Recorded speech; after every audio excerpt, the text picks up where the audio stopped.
WADR. Promoting dialogue.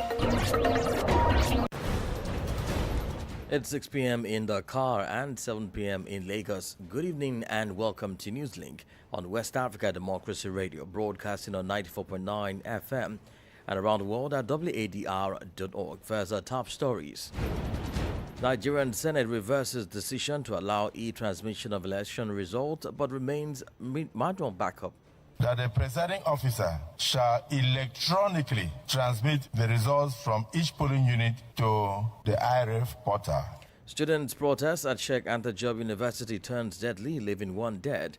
ECOWAS financial experts converge on Monrovia to strengthen regional monetary cooperation. We must take practical and smart decisions that are consistent with the realities of our community. Our community is getting stronger and we have something to write home about. And Transparency International warns against financial inducements in Ghana's electoral process.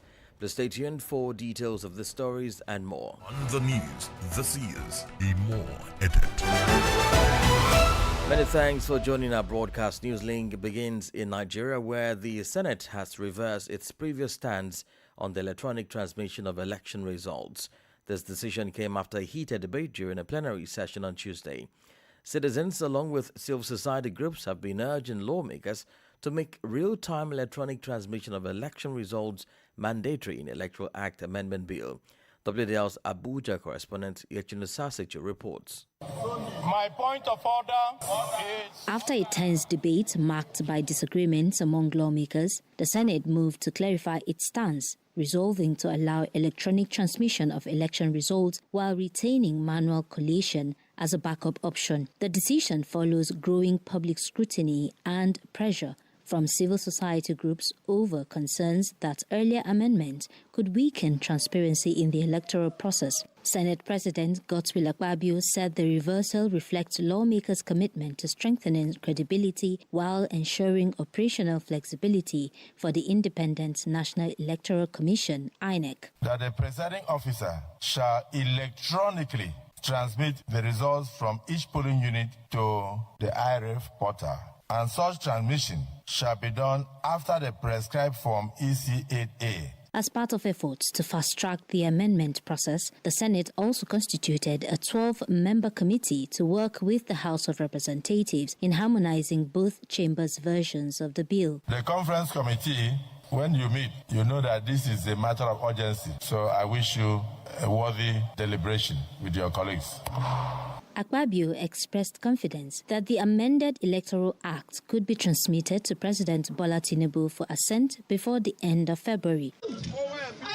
Earlier, protesters gathered for demonstrations against the Senate's rejection of mandatory electronic transmission of election results. Speaking on the issue, former Rivers State Governor Rotimi Amici said during major protests, leaders should be at the forefront with their families. I believe that PDP, ADC, everybody should bring everybody out. The protests come under the banner Occupy National Assembly, calling on lawmakers to explicitly include real-time electronic transmission of election results in the ongoing Electoral Act amendment process. For the WADR, Yechino Sasichu in Abuja. And back here in Senegal, at least one student died on Monday during clashes with police at Sheikh Anta Diop University in Dakar. The deceased, identified as Abdoulaye Ba, was a second-year medical student. Students were protesting the closure of university restaurant and a proposed reform of the scholarship system. Chris Fatijo completes the story.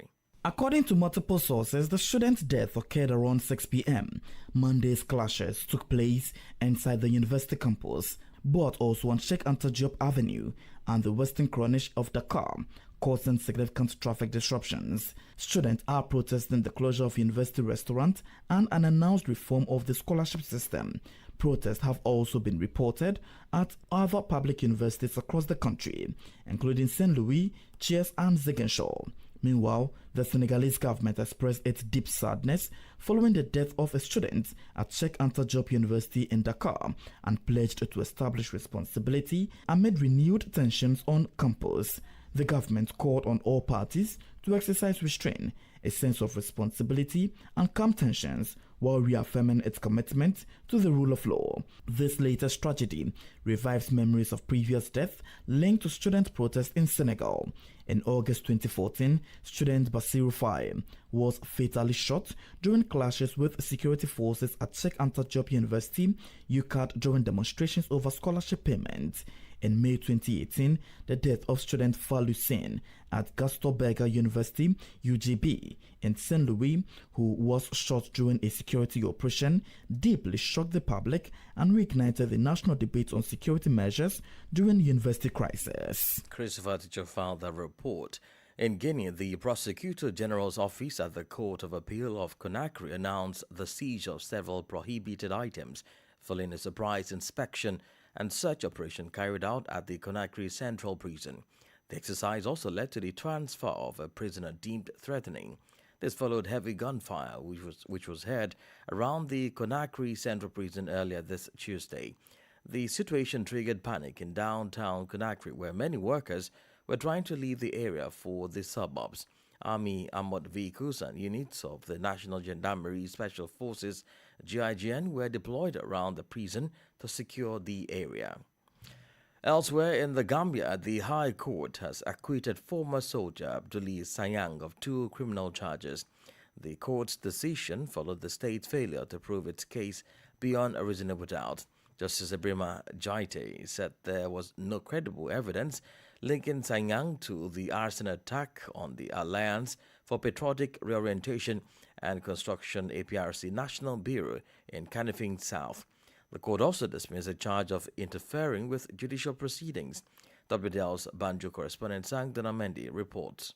Former soldier Abdoulaye Sanyang was arrested at Banjul International Airport in August last year, shortly after giving a controversial radio interview in which he made claims touching on national security and the burning of APRC National Bureau. Delivering his judgment, Justice Ibrahima Jaite said that while it was established the building was deliberately set on fire, the prosecution failed to present any direct or credible evidence linking Sanyang to the arson. The court found that there were no eyewitnesses, financial records, or material evidence to show that Sanyang planned, financed, or carried out the act. On the second charge, relating to alleged interference with judicial proceedings through media comments, Justice Jaite ruled that the prosecution failed to prove that Sanyang's statements posed a threat to national security or unlawfully influenced ongoing cases. The judge added that the remarks fell within the scope of public interest debate on governance and did not amount to a criminal offense.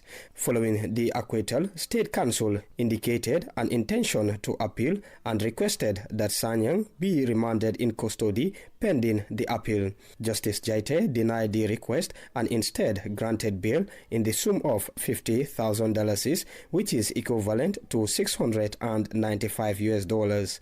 Under the bail condition, a Gambian surety is required to submit a national ID card and an affidavit of means. The court further ruled that the bail will lapse after 30 days if the state fails to file its appeal.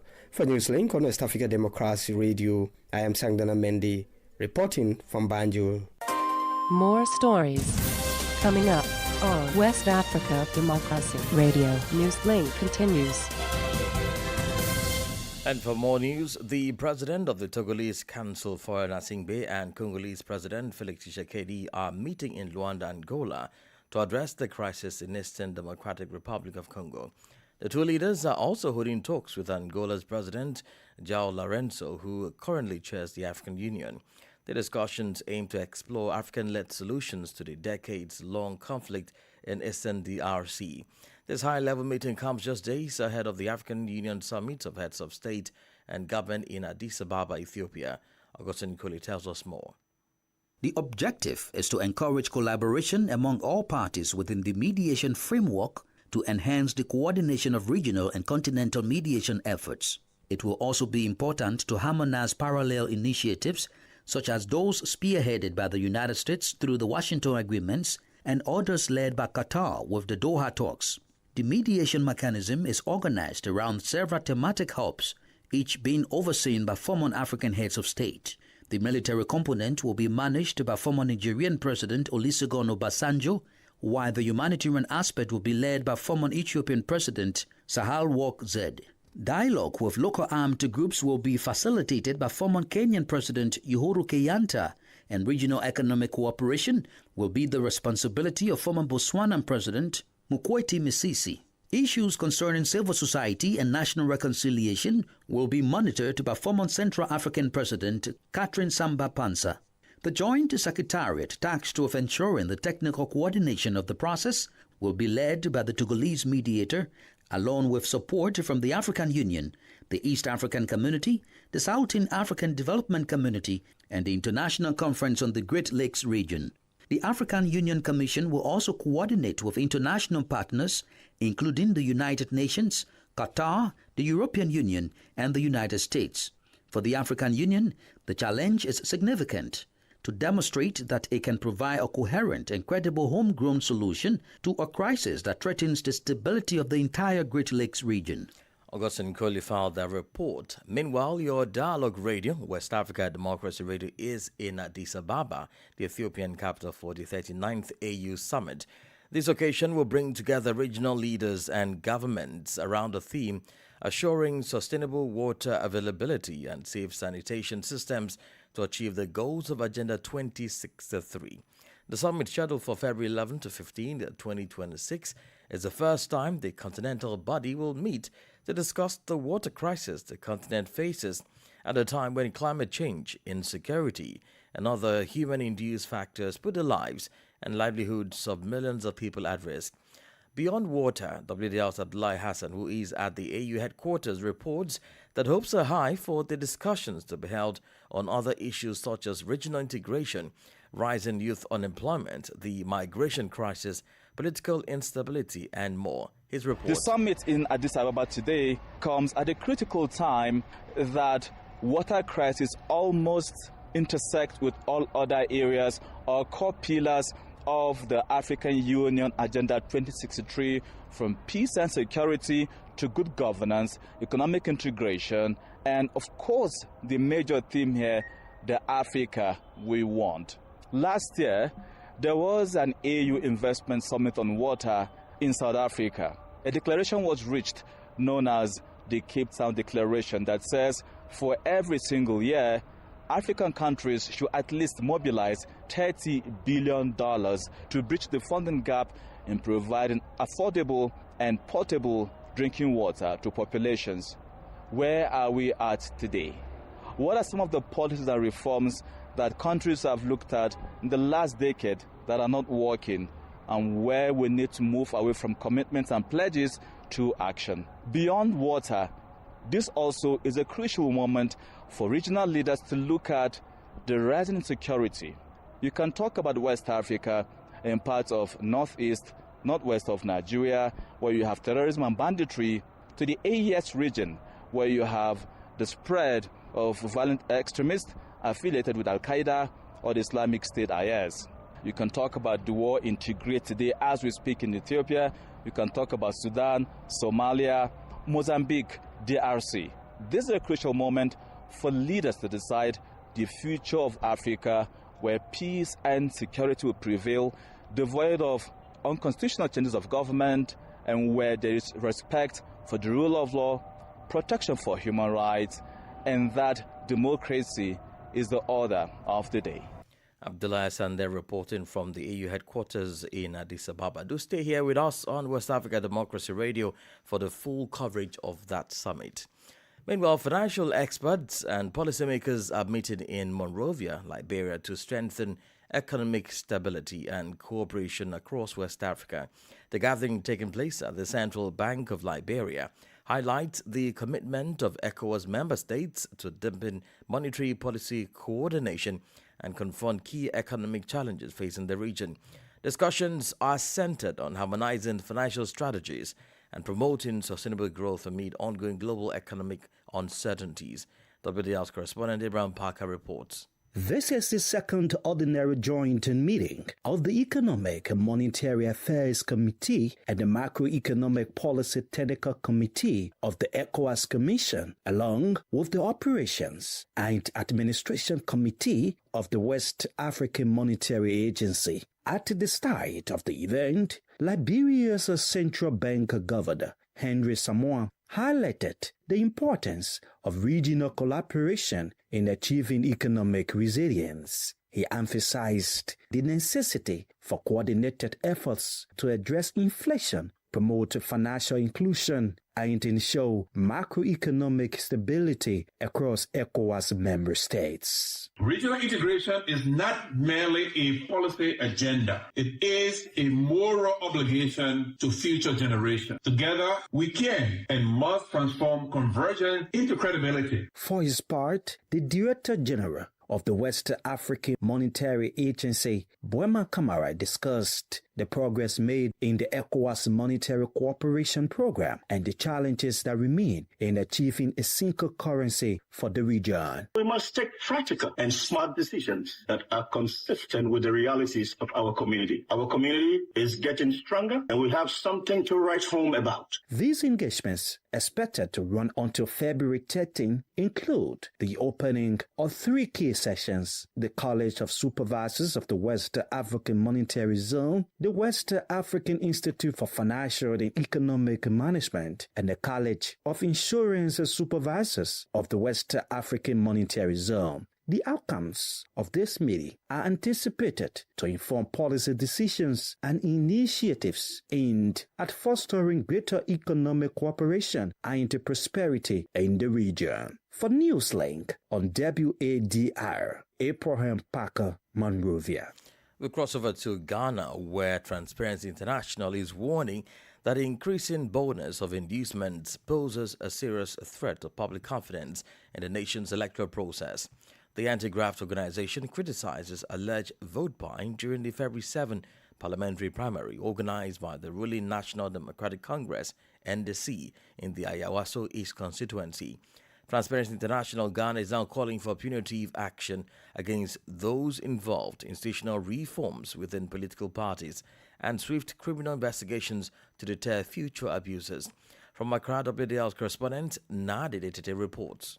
The anti-corruption organization says decisive steps are needed to halt what it describes as the normalization of inducements in the country's electoral processes. In a statement issued in Accra on February 9, Transparency International Ghana called for any candidate found culpable in the alleged misconduct to be barred from future party primaries, while urging political parties to strengthen internal systems to prevent similar incidents. The group is also appealing for strong institutional cooperation, particularly with the Office of the Special Prosecutor, to investigate and prosecute all persons implicated. It further wants the courts to handle such cases swiftly and impartially to reinforce accountability. TI Ghana is urging citizens to reject electoral corruption, report suspected wrongdoing to the appropriate authorities, and prioritize national development over personal gain. It welcomed condemnations of the alleged conduct by the National Democratic Congress and the Majority Caucus in Parliament, as well as what it described as a swift response by President John Dramani Mahama to the controversy. The organization insists that firm sanctions, prosecutions, and internal party reforms are critical to restoring public confidence in Ghana's electoral process. For WADR, Nadi Detete, Accra. You're listening to Newslink on West Africa Democracy Radio 94.9 FM Dakar and online at wadr.org. Here is a reminder of our top stories. Nigerian Senate reverses decision to allow e-transmission of election results but retains manual backup. Students' protest at Sheikh Anta Diop University turns deadly, leaving 1 dead. ECOWAS financial experts converge on Monrovia to strengthen regional monetary cooperation. And Transparency International warns against financial inducements in Ghana's electoral process. Still ahead, we do have a guest interview and sports news. Please stay with us. West Africa Democracy Radio. It's you speaking. We're streaming live on wadr.org, YouTube and Facebook. Now let's focus on livestock, as cattle rustling is emerging as a major concern across West Africa. The problem has intensified in recent years amid the region's wider security crisis. It costs several countries millions of dollars annually and deepens tensions between communities. In response, pastoral organizations and regional bodies, including international institutions, security forces, and participants from 15 West African countries, are meeting in Dakar, Senegal, until February 12 to discuss ways to address the challenges. WDL's Usman Umar reports. With the support of the Food and Agriculture Organization, FAO, key stakeholders are working to encourage West African states to change their approach to combating cattle rustling. They argue that cattle rustling should be viewed not just as a rural delinquency issue, but as a cross-border security threat linked to organized crime and the financing of armed groups in the region. There is a consensus that a coordinated regional response, enhanced security cooperation, and criminal accountability are necessary in the fight against cattle rustling. The situation has worsened due to the ongoing security crisis in the region, which poses a direct threat to food security and social stability. Senegalese Minister of Livestock and Food Sovereignty, Dr. Mabouba Diagne, calls for improved cross-border cooperation against the growing threat. Additionally, Malian Minister of Livestock, Dr. Yuba Ba, also notes that livestock has increasingly become a source of funding for criminal and terrorist networks in the region. Recently, Mali took significant steps by criminalizing cattle theft in its penal code and adopting a national livestock security strategy. According to statistics from the FAO, economic losses related to cattle rustling in West Africa exceeds $450 million annually. Beyond these financial losses, the FAO warns of the rise of organized cross-border crime. In response to this issue, the Food and Agriculture Organization has introduced a regional program aimed at reducing cattle rustling by 70% by year 2031. This strategy includes the digitalization and traceability of livestock to facilitate the rapid identification of stolen animals and to secure livestock markets throughout the region. Usman Umar filed that report. Politics, analysis on major news, social matters, and all. This is A Guest. Our guest segment this evening focuses on mediation efforts by African leaders to address the crisis in the Eastern Democratic Republic of Congo. Currently, the president of the Togolese Council for Nasingbe and Congolese President Felix Tshisekedi are meeting in Luanda, Angola, regarding this move. The two leaders are also holding talks with Angola's President João Lourenço, who currently chairs the African Union. This high-level meeting comes just days ahead of the African Union Summit of Heads of State and Government in Addis Ababa, Ethiopia. Our guest is Ibrahim Khan, an AU governance expert who shares insight about the mediation effort. The AU involvement in the DRC crisis is normal. It's even in the AU Constitutive Act. The AU, in the situation of war crimes, genocide, of crime against humanity, the organization can even go into the country and deal with the situation without an acceptance by the government in place in the country. So peace and security in Africa is one of the main power that the AU has over African countries. But in the situation of the DRC, unfortunately, we have not seen any move these recent years about the crisis in the DRC. And the fact that people fled, most of the people who were accused or who were involved in the genocide fled to the DRC. That's where the crisis started. From 1993 to now, it's 30 years. 30 years the country is not in peace. 30 years during which millions of people lost their life.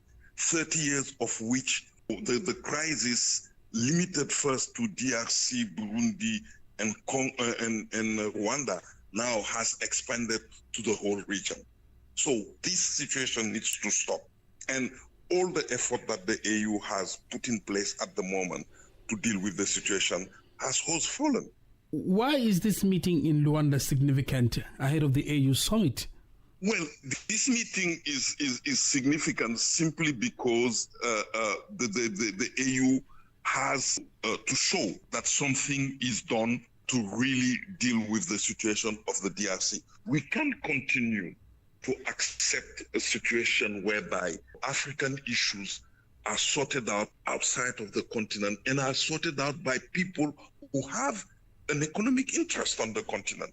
Mm-hmm. Do you think that the U.S., when the U.S. is involved in the crisis in the DRC, the U.S. is really interested by the life of people who are lost in the DRC or by the security of the region? No, the U.S. is only interested by the mineral resources of the country. Do you think that Qatar or the Arab Emirates Union are also interested by the peace and security in the DRC? They have their own interest. But for us Africans, peace and security is not a choice. It's what we need. Peace and security is a necessity for our continent. So that's why this meeting is important, because we will have to make a choice.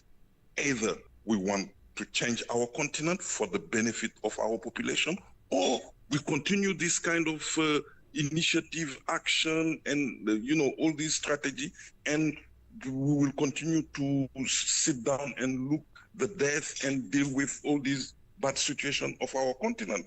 What key outcomes should be expected from these talks on Eastern DRC? The first thing to do is to accept the idea that all the effort done by external actors have failed. If we agree that all the effort done by external actors have failed, it's for us Africans now to really start dealing with our own agenda, to really start putting in place a system that will try not only to stop the war, to really find a solution, finding a solution to the crisis. Because we like it or not, at the beginning of the crisis in the DRC was the genocide. Now it's an economic problem.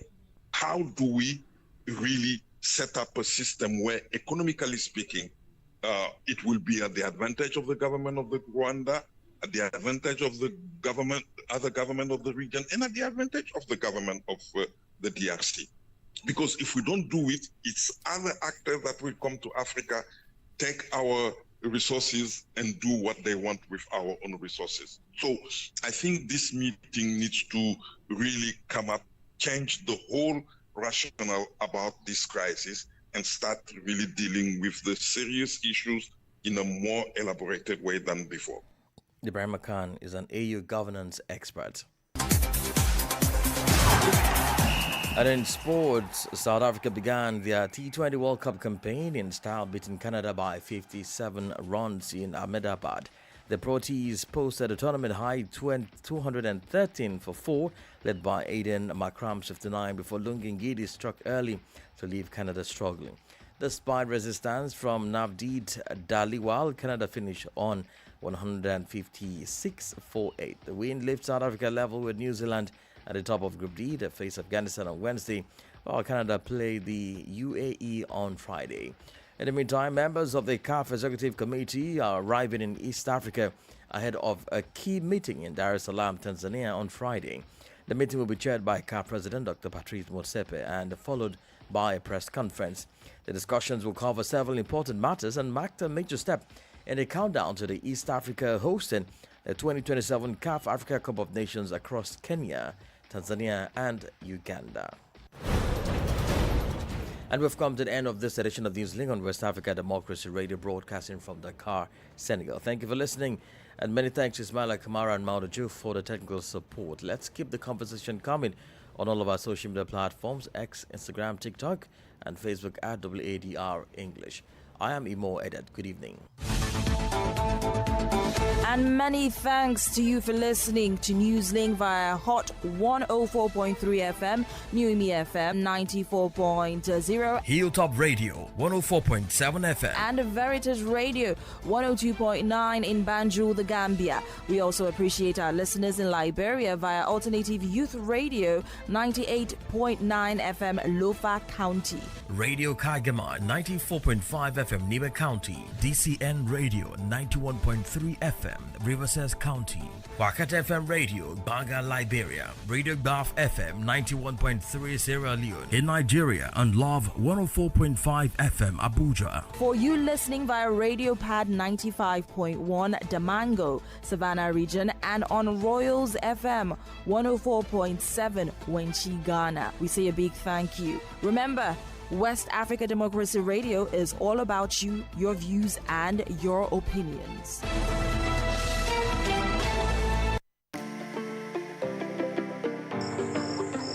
In villages and cities, in times of peace and crisis,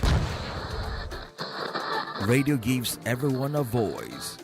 This February 13, join us on West Africa Democracy Radio as we mark World Radio Day with the theme Radio and Artificial Intelligence. Hello, this is ChatGPT.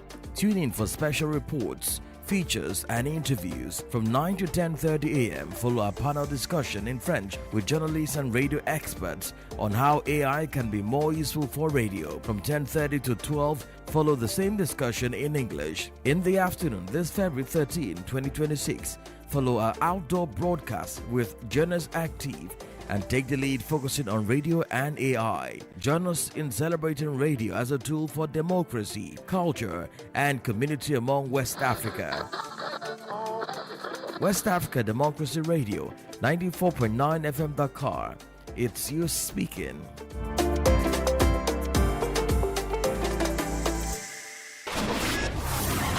Broadcasting live. Broadcasting live. 24 hours